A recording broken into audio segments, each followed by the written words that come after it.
Irmãos, nós sabemos que vivemos uma conjuntura evangélica onde se fala muito sobre a adoração, sobre questões de adoração, ministério de adoração tal, ministério de adoração aquilo.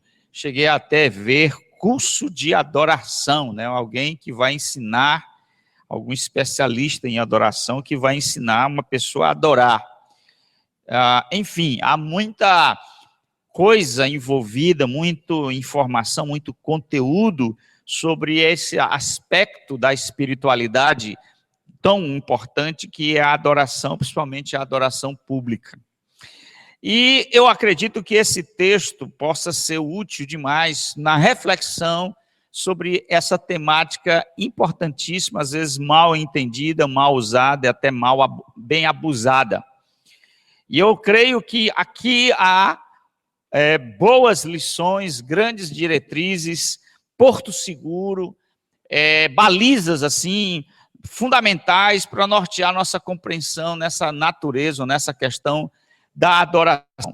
Porque é isso que isso vai acontecer com esse episódio, especialmente os três, ou os magos que vão deslocando-se a seguir essa estrela com o propósito de prestar honra e adoração àquele menino.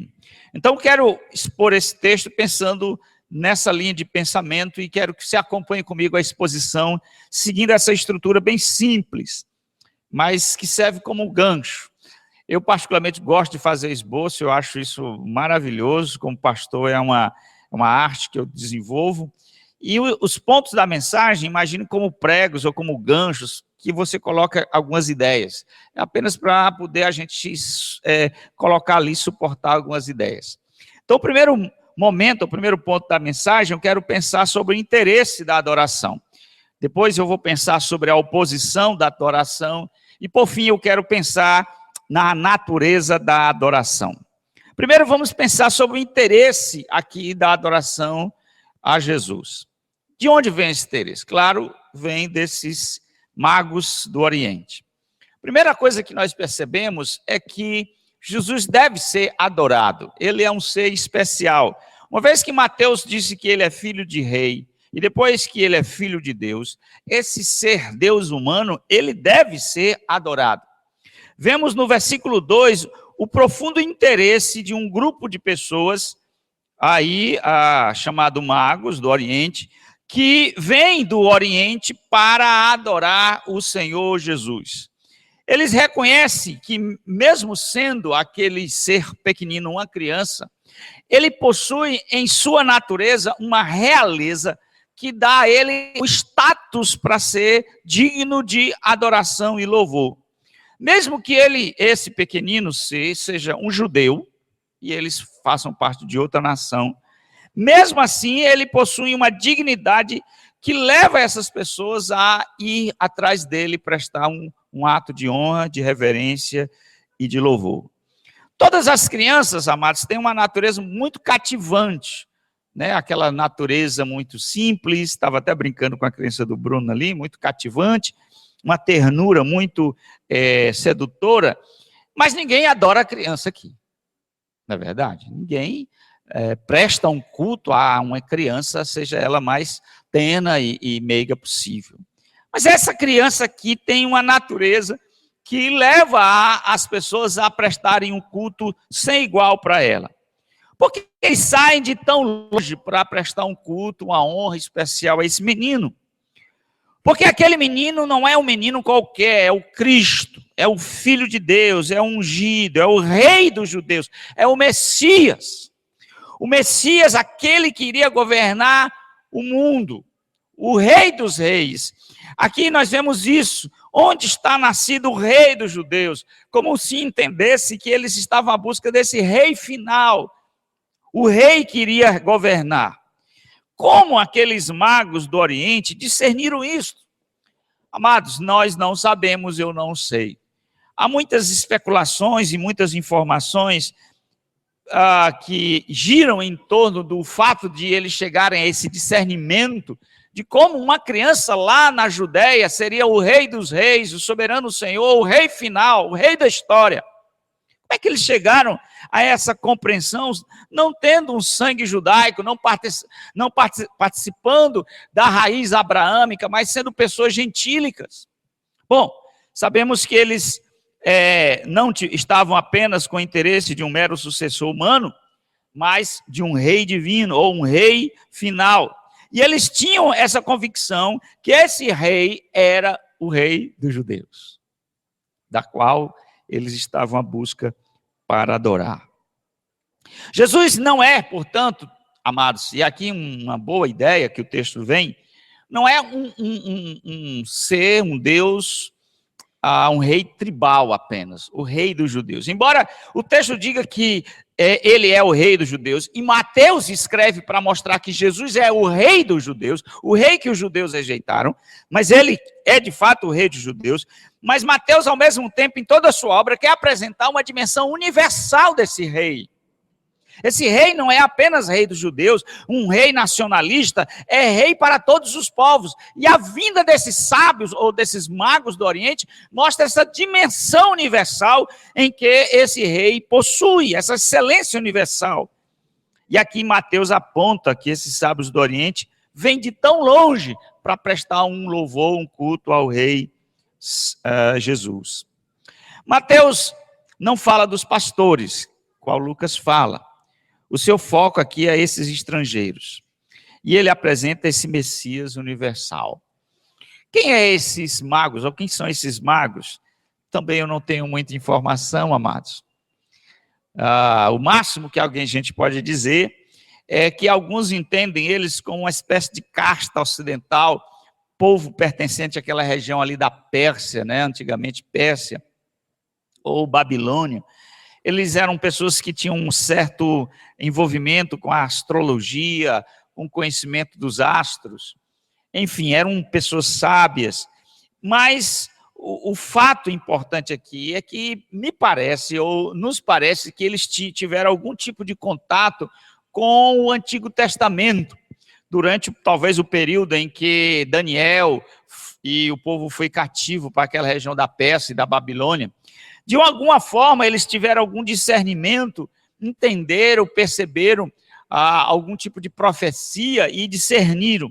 Agora, essa questão do astro, da estrela, que a gente até vai falar, tudo isso nos parece algo muito fora do nosso entendimento, nossa compreensão. Como é que eles discerniram essa estrela? Como é que eles entenderam que essa estrela apontaria a que Jesus estava nascendo? Embora nós não tenhamos todas essas perguntas, o que nós sabemos e o que nós entendemos é que esses três homens sábios, ou esses três não, né? Depois eu vou corrigir, nós não sabemos que é três. Esses magos deduziram, né, ou entenderam, discerniram a partir das escrituras, a partir de um fenômeno astrológico, que lá no Oriente chegaria o rei dos reis, o rei final. E empreenderam uma viagem de cerca de 1.800 quilômetros, durando em torno de 2 anos, para fazer essa expedição, e peregrinaram até lá, até a Judéia, para cultuar e dar um louvor ao Senhor. Portanto, amados, os primeiros adoradores, ironicamente, não é de Israel, são pessoas longe, gentílicas, são pessoas imundas dos olhos dos judeus, são os gentios imundos, pagãos. E essa verdade é uma verdade, como eu disse lá de Mateus, em que todo o livro de Mateus, vez por outra, vai apontar essa universalidade do Messias. E o 28º capítulo, que é a grande comissão, aponta para esse aspecto universal, quando manda os discípulos irem a todas as nações. Porque o rei dos judeus não é apenas e tão somente, unicamente, rei dos judeus, é rei para todos os povos, todas as nações, todos. Jesus deve ser adorado. Jesus deve ser adorado por todos. E Jesus deve ser adorado até porque o próprio cosmos, o próprio universo se orquestra para nos incentivar a adorar e levar-nos à adoração. Nós sabemos, amados, que o universo foi feito por Jesus Cristo. A Bíblia diz que Ele fez todas as coisas e tudo que foi feito não foi feito por ele, e nada do que foi feito pelo nome dele. João 1:3. Colossenses 1:15 diz que ele criou todas as coisas, tudo foi por meio dele, para ele. Então nós sabemos que o universo é obra-prima do próprio Senhor Jesus Cristo, ele foi aquele que criou o universo. E aqui nós vemos, amados, um fenômeno universal orquestrando-se ou agindo para também apontar o Criador. É essa estrela, que é motivo de debate, de reflexão sobre a natureza dessa estrela. Essa estrela inicialmente guiou esses magos, esses sacerdotes, esses reis, e o trouxe até a casa de José. Como pode ter acontecido isso, né? Irmãos, olha, a igreja durante os séculos ficou pensando nesse fenômeno e matutando. Kepler, um astrônomo alemão, disse que aqui era uma conjunção de planetas. Outro pensou que era o cometa Halley, que estava aqui dirigindo toda essa ação. Outros entenderam que não era um fenômeno astronômico, que era algo sobrenatural, parecido com aquele fenômeno que aconteceu com os peregrinos no deserto, onde uma nuvem de manhã, né, uma nuvem guiava o povo e uma chama de fogo guiava o povo durante a noite. Um fenômeno sobrenatural que agia como uma espécie de guia condutor. Embora nós não sabemos, é uma estrela, é um cometa, é uma supernova, é uma conjunção de planeta, é o Shekinah, a glória de Deus guiando. E isso não é tão relevante, né? Não é fundamental, isso é periférico, e não é essencial, e nós devemos nos perder na busca de entendermos coisas que a própria Bíblia não nos interessou em dar maiores explicações. Então a gente deixa sobre a mesa e não se inquieta com isso, porque isso não é de todo importante. O que é importante aqui é que o universo se conjuga ou se orquestra para que esse ser divino humano seja adorado. Ou seja, a verdade central é que essa estrela ou esse fenômeno leva as pessoas à adoração, como quem o universo se orquestrando também, conjugando com os povos do Oriente para prestar tributo ao Senhor. Essa é a lição. O universo é um grande estímulo para a adoração do Filho de Deus. Essa é a vontade de Deus e o universo se dispõe para isso também. Eu falei no estímulo da adoração, ou interesse da adoração, agora eu quero passar para o segundo momento, que é a oposição à adoração. Nós vemos toda a ação, né, dos magos vindo do Oriente, se deslocando durante 2 anos, para prestar um culto a uma criança lá na Judéia. Vemos que até o universo se orquestra, se harmoniza, se conjuga para que também isso possa ocorrer. Mas que bom se todo o mundo e todo o cosmo, e todas as pessoas, e todos os povos, e todas as línguas estivesse aqui harmonizando-se, ou harmonizando-se, dando culto a esse menino, prestando adoração a esse menino. Mas não é assim. Nós vemos que, embora haja a adoração ou disposição dos magos, e uma ação até do universo, nem todos desejam adorá-lo. Alguns não querem adorá-lo. Pelo contrário, alguns querem até impedir qualquer ato de louvor e adoração. E aqui nós vemos 2 tipos de pessoas que não prestam glória, louvor e adoração ao menino. Primeiro, os religiosos. Olha o versículo 4. Então, convocando todos os principais sacerdotes e escribas do povo, indagavam deles onde Cristo deveria nascer.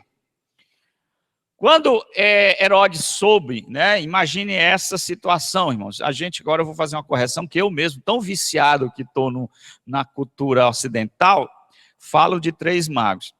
Toda vez que a gente vê a ideia de um presépio, ou de uma vinda desses 3 magos, é clássico a gente ver 3 camelos, né? E 3 pessoas sentadas. Até tem um nome, é Belchior, Melchior, Baltazar, e ainda tem outro aí, né? Tertuliano disse que eram esses nomes aí. Bom, é dado até 3 nomes. E 3 nomes, por quê, pastor? Por que as pessoas acham que eram 3 camelozinhos com 3 reis magos? Por causa que, na hora de darem presente, deram 3, ouro, incenso e mirra. Então, acharam que eram 3, cada um deu um presente. Mas a Bíblia não diz que é 3. E essa ideia de 3 magos e 3 camelos é até ridícula ou pífia demais, é apequenada. Na verdade, imagine 3 camelos fazendo uma viagem de 2 anos. Não tem sentido, irmão. Como é que essas pessoas vão caminhar, peregrinar durante 2 anos em 3 camelos? Os camelos não vão aguentar. Não faz sentido. E as comidas? Então, é uma caravana, uma baita de uma caravana, com animais, com muitos escravos ou servos, com muita gente, muitos camelos, muitas riquezas, muitos animais. É um alvoroço, de tal maneira que quando eles entram em Jerusalém, ou entram na Judéia, Herodes, todo mundo, que é isso, né? Imagina que uma comitiva enorme entrando no Luciano Cavalcante ou em Fortaleza, era algo de destaque, não eram 3 camelozinhos, não. E isso chamou a atenção de Herodes. E Herodes, quando soube dessa comitiva, que fez esse estardalhaço, aquele alvoroço naquela região e chamou a atenção, logo foi procurar saber o que eles estavam vindo e qual era o interesse que movia aquela comitiva, aquela caravana. E então ele foi consultar os seus sábios. E os sábios disseram, olha aqui, a razão é essa. Eles dizem isso no versículo 5, em Belém da Judéia, responderam eles, porque assim está escrito por intermédio do profeta. Os sábios sabiam que esse menino vinha. Eles tinham conhecimento, eles tinham a ciência, eles tinham a teologia, eles tinham o conhecimento da Bíblia, mas eles estão lá absolutamente indiferentes. Pense comigo, que coisa horrorosa, chocante. Eles são absolutamente nulos.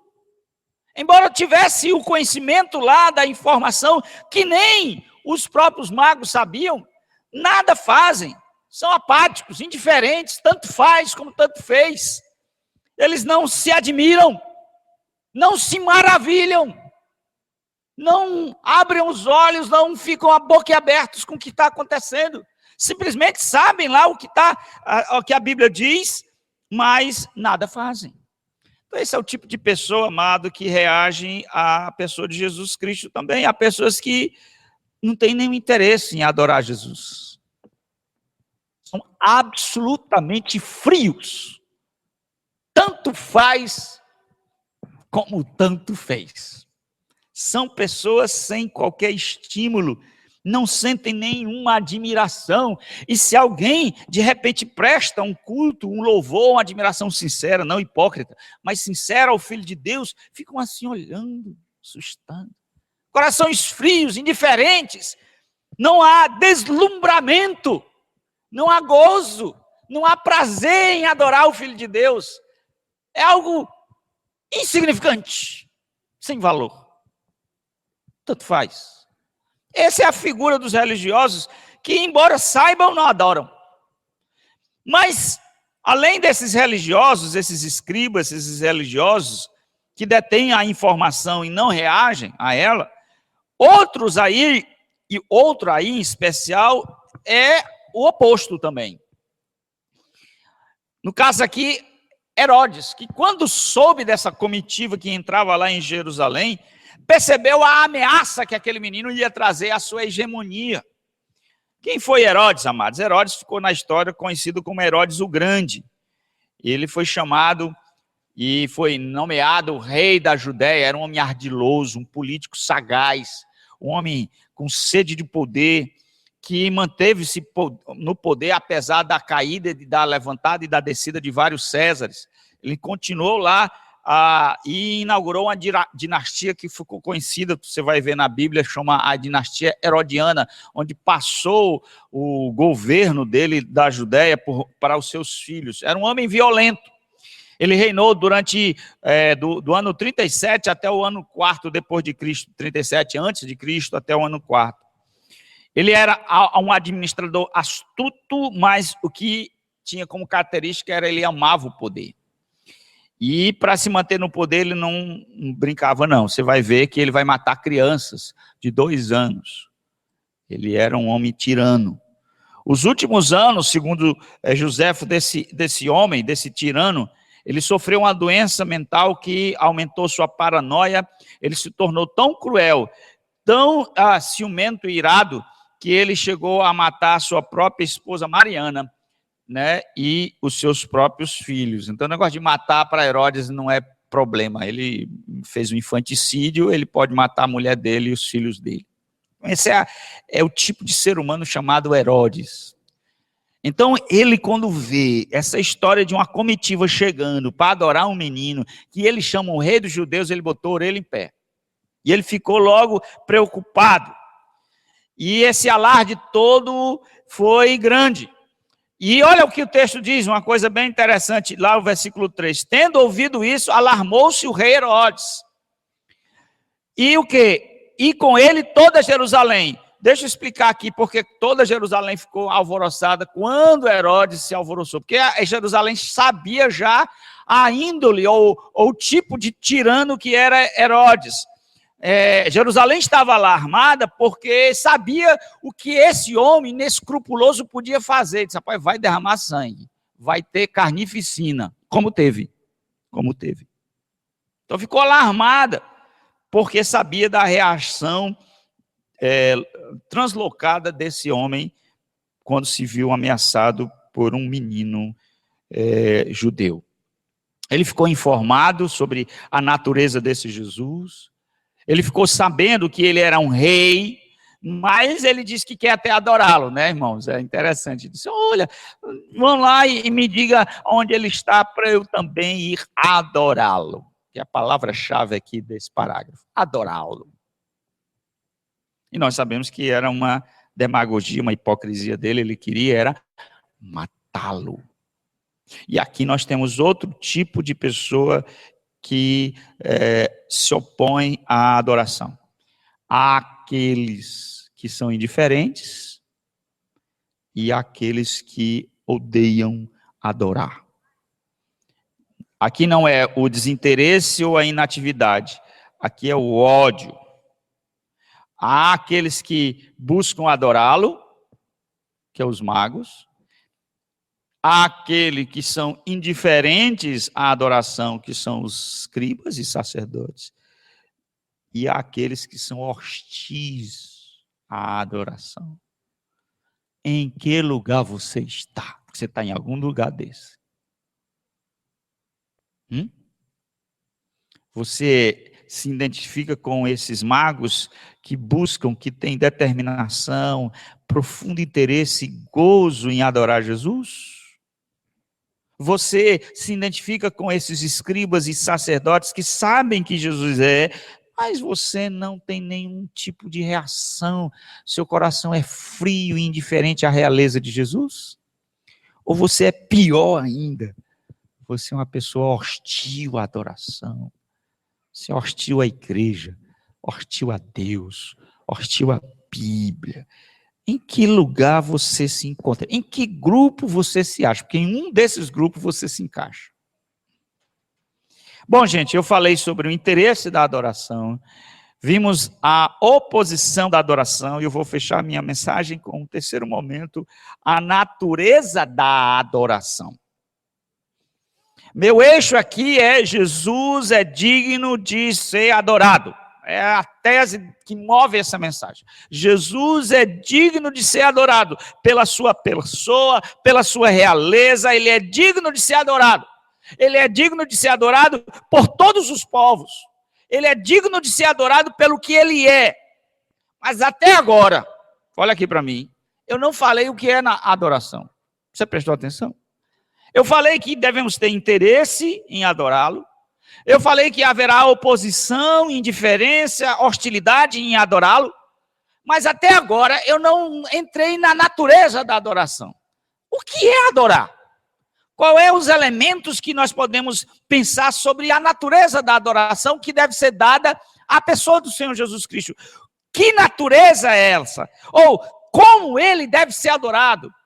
Então, aqui nós temos um excelente exemplo de adoração, de culto, de louvor, de honra prestado ao Filho de Deus por parte desses magos. Quero ver 4 elementos que nos trazem aqui, ou nos ensinam sobre a natureza da adoração. Primeiro, os magos adoram com diligência e determinação. Eu falei aqui, vou retomar esse ponto.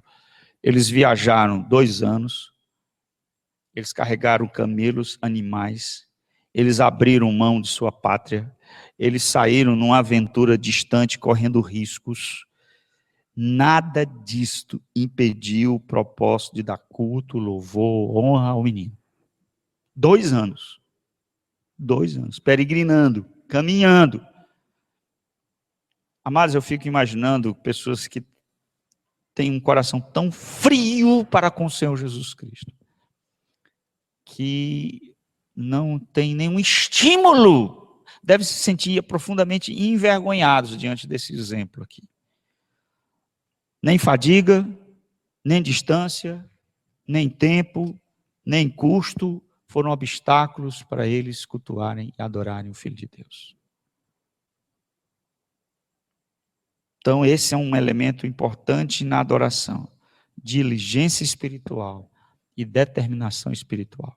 Não podemos adorar, não podemos dar culto ao Senhor sem esse elemento na nossa alma. Diligência, determinação. Por muito pouco, muitas pessoas faltam ao culto, né? Um santo culto no domingo, irmãos. As pessoas, não vou para o culto não. Por quê, meu irmão? Estou tão cansado. Você vai pegar, eu sempre brinco com isso, mas me permite a brincadeira. Você vai pegar em cabo de enxada na igreja, irmão? Você vai ralar assim. Não me perdoe mal, assim, não me entenda mal. Às vezes a gente está fatigado fisicamente, sim.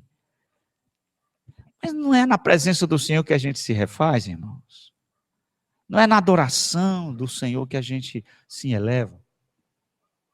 Determinação e diligência é o que nós aprendemos sobre a natureza da adoração. Segundo elemento, quando os magos ou os sacerdotes chegaram, versículo 11, olha comigo, entrando na casa, viram um menino com Maria, sua mãe.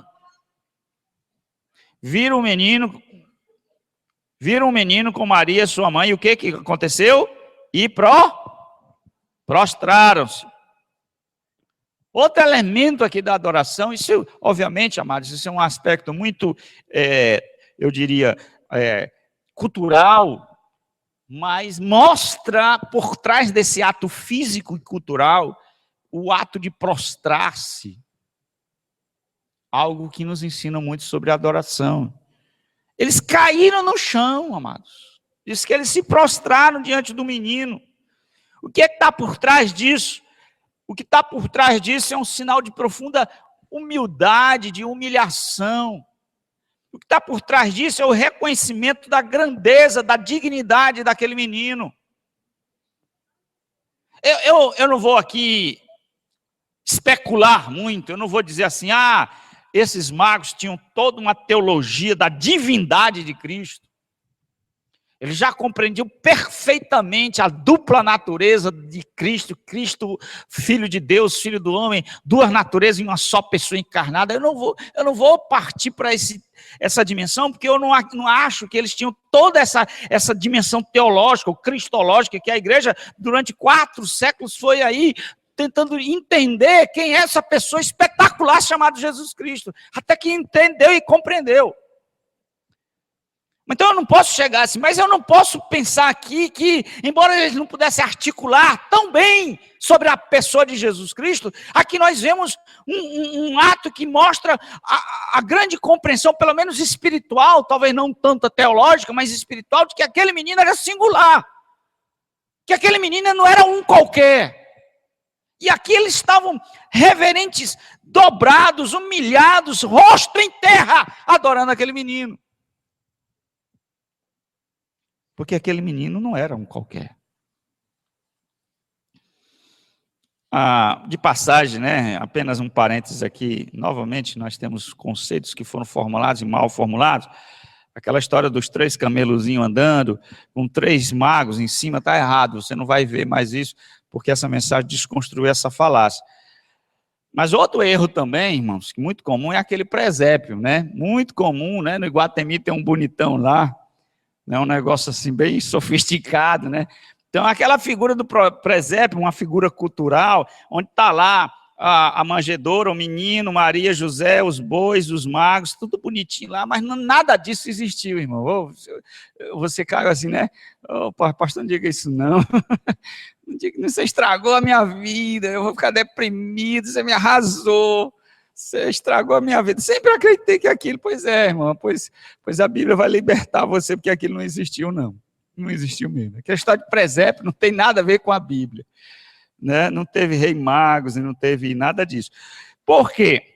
Porque quando os magos chegam, eles chegam, como eu disse, a estrela brilha, pá!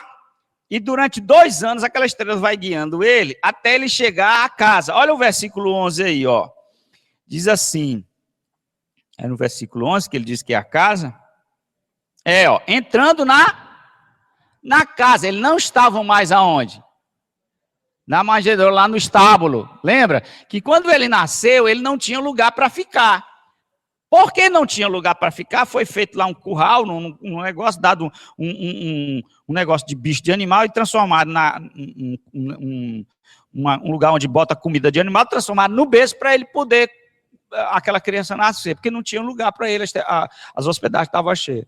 Então era aquela circunstância. Depois de 2 anos que aconteceu o nascimento, é que os magos chegam. 2 anos. É tanto, basta deduzir. Qual é o limite de idade que Herodes mata? Por que 2 anos? Por que ele vai matar a partir de 2 anos? Segundo uma palavra grega aqui que é interessante. A palavra grega aqui, menino, viram um menino, é uma palavra grega, paidio, que significa menino já crescidinho. Porque a palavra para neném, recém-nascido, é outra, é brefos, que Lucas usa, que é a ideia de um feto ou de uma criança recém-nascida, envolta na faixa. Pois aqui o menino já está com 2 anos. 2 anos. O menino não estava no bercinho, não, lá, não. Eu acho que ele estava andando com Maria, né? A mãe Maria deve ter. E o texto é interessante. Olha como o texto é cristológico. Olha como é a ordem. Olha lá. Chegaram e viram o quê? E com sua mãe. Né? A mãe vem depois, né? A mãe sempre vem depois. Não muda essa ordem, não. Primeiro Jesus, depois vem a mãe dele. Pois bem, o que importa aqui, amados, é esse fato. Os discípulos, os magos chegam, o menino já está crescido, 2 anos, andando, falando, já tem algum tipo de compreensão das coisas, não é um recém-nascido. Bom, fechado parênteses, vamos para o texto aqui. Bom, eu estou aqui descrevendo a natureza da adoração. Houve diligência, houve humildade, porque eles se prostraram, mas houve um outro elemento. Qual é? Versículo 10, olha lá. E vendo eles a estrela, alegraram-se com grande e intenso. A adoração envolve diligência, determinação. A adoração envolve um ato de profunda humildade, de reverência, de prostrar-se. Mas há um outro elemento de adoração que é a alegria. Alegria.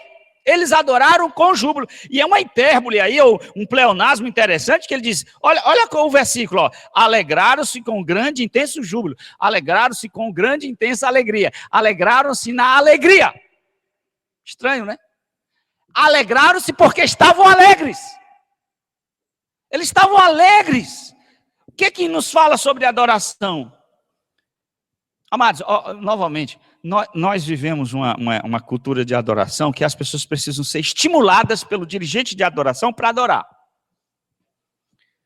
O louvor assim está meio frio. Eu entendo que eu mesmo, às vezes, estou dirigindo e como um regente, tento trazer ânimo e alegria aos irmãos. Eu não acho nada disso. Não acho nada em si errado. Mas muitas pessoas são apelativas. O culto está assim meio frio, aí vamos fazer aqui uma onda aqui para estimular, para ter euforia, para ter empolgação, para as pessoas adorarem. Porque a coisa está meio seca. E a gente precisa de alegria para adoração. Amados, olha, não precisamos de estímulos e manipulações humanas para adorar Jesus. Precisamos conhecer quem Ele é. Não precisamos de estrutura pesada para adorar Jesus. Louvorzão para adorar Jesus. Nós não precisamos disso, amados. Precisamos conhecê-lo, quem Ele é. Daqui não tinha louvorzão, não tinha nada disso. Esses magos que vieram de tão longe estavam alegres na alegria de adorar o Senhor. Alegres na alegria. Esses magos adoram com alegria, porque sabem quem estão adorando. E é isso que nós precisamos conhecer. Quanto mais nós conhecemos a majestade, a beleza, a grandeza, a realeza do Senhor Jesus Cristo, e os nossos olhos espirituais foram tomados pela percepção desse ser espetacular chamado Jesus Cristo, mais nós teremos prazer e alegria em adorá-lo. Esse é o segredo. Não é estrutura, não é louvorzão, não é nada disso. Eles estavam alegres por adorarem o Senhor Jesus Cristo. Eu disse que são 4 elementos da natureza da adoração. Há um quarto que está lá. Qual é? Versículo 11. Prostrando-se, adoraram e abrindo seus tesouros, entregaram o quê? Suas ofertas. Ouro, incenso e mirra. Eles adoraram, mas eles ofertaram. Adoração envolve oferta. Eles adoraram e ofereceram presentes. Sabemos que Deus não precisa de ofertas, de presente, nem o menino.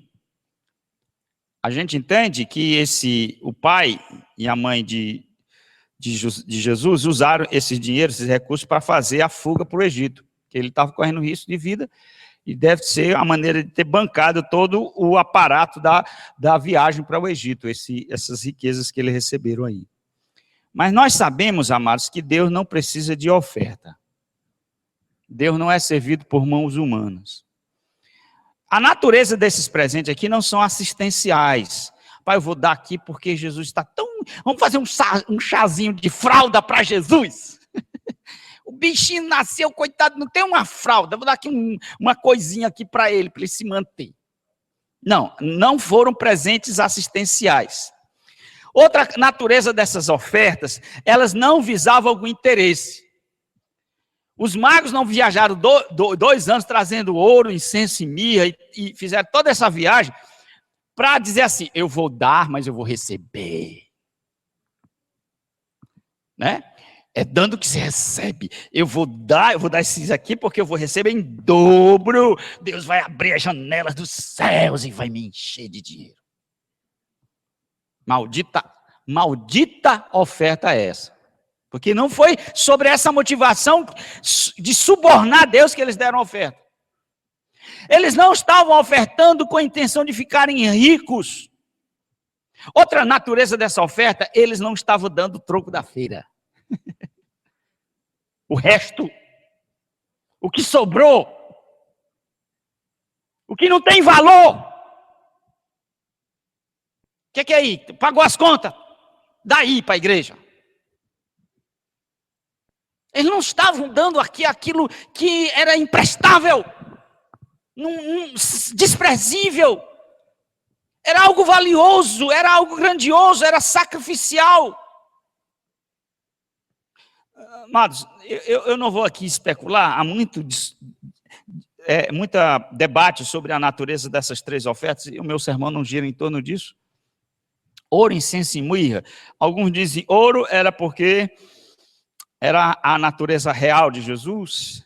Incenso era a divindade, porque se faz incenso a Deus ou a deuses. E mirra era a unidade ou o aspecto sacrificial, porque José de Arimateia usava mirra, usou mirra para o funeral.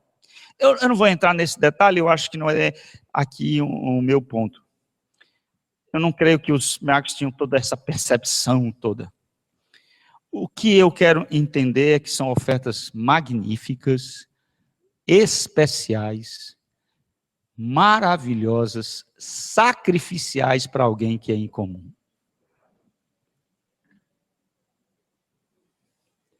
Quando eu oferto, escute essa verdade, eu demonstro com a minha oferta o quanto Jesus vale para mim.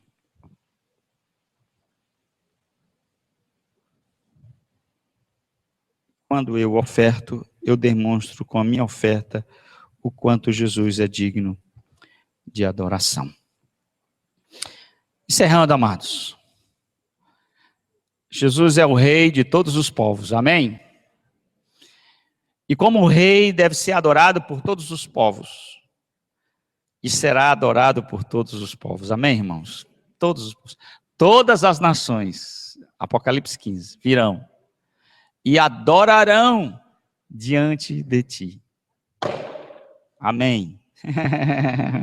Os céus e os ventos estão ao nosso favor, irmãos.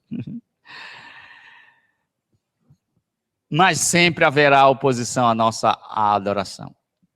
Talvez você está na igreja querendo prestar um culto, louvor, adoração a Deus, e pessoas estão indiferentes, até mesmo hostis, porque não sabem diante de quem estão. Não sabem a realeza e a dignidade dele. Lembremos que nossa adoração deve ser sempre alegre, determinada, deve ser sempre sacrificial e jubilosa.